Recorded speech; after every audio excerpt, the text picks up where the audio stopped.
kulanti wacan oo wanaagsan daawadayaal halkani waa yaabaysa media intiina hore inoola socotay fiidiyogan ku horeeyay waxaan idinku soo bandhignay Hodan Cabdiraxmaan oo u hanjabaysa oo waliba dil ugu hanjabaysa saygeedii hore ee Maxamed Alta shaaf laga deeniyo dadka noocaayana in la iska qabto oo fanaaniinta dhexdooda iska qabtaana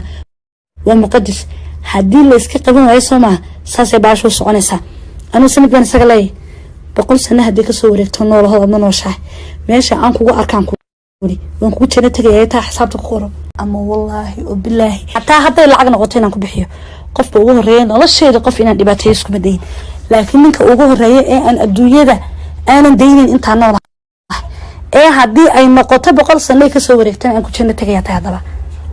ama aytan ama waxaad rabto samee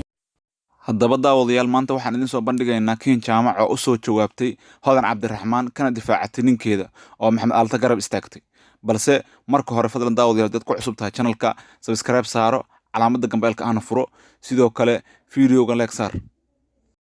sida fiidiyoga hordhiciisa aad ku soo aragteen Hodan Cabdiraxmaan dheere ayaa u hanjabtay oo waliba dil toogasho u hanjabtay saygeedii hore ee Maxamed Alta haddana guursaday fanaanada Kiin Jaamac Hodan Cabdiraxmaan dheere waxa ay sheegtay in ay dil toogasho u geysan doonto Maxamed Alta waliba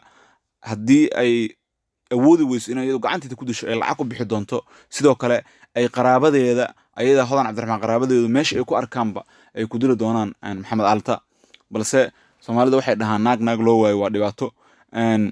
Kiin Jaamac ayaa u soo jawaabtay Hodan Cabdiraxmaan oo waliba qaab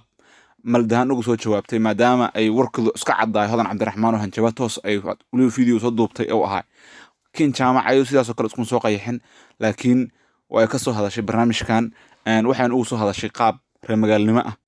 fanaanada Kiin Jaamac yare ayaa Snapchat-keeda soo dhigtay fiidiyo hordhac u ah hees aad iyo aad u qurux badan oo isla soo wadaan Maxamed Alta iyo Kiin Jaamac kadibna waxay ku soo qortay erayo dhaga hadal ah oo ay ku dhaga hadleedo Hodan Cabdiraxmaan kaasoo waliba wax aad loogu qosla ahay kana xanuun badan kii hore oo ay Hodan Cabdiraxmaan ay ku soo riday gantaalkii ay ku riday Kiin Jaamac mid ka sii daran ay Kiin Jaamac adeegsatay waxa ayna ku soo dul qortay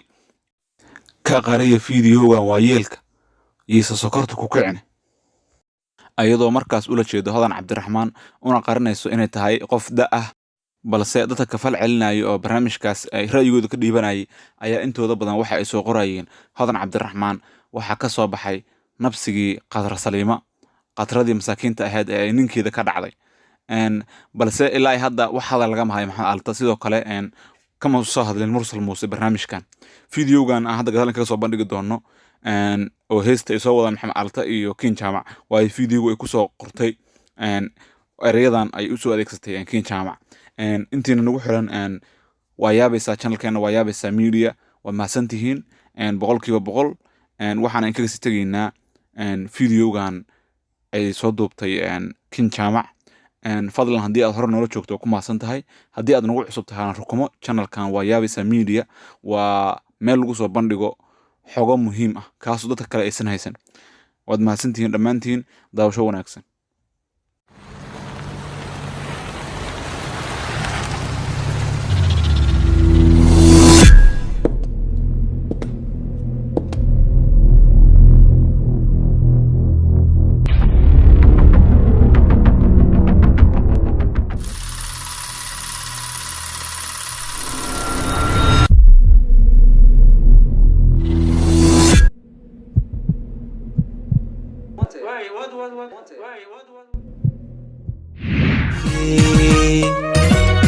حدادي لا جوجين به درتا وانشرنيا انت جهل عاشق هذه قلبي كل جرا وكالي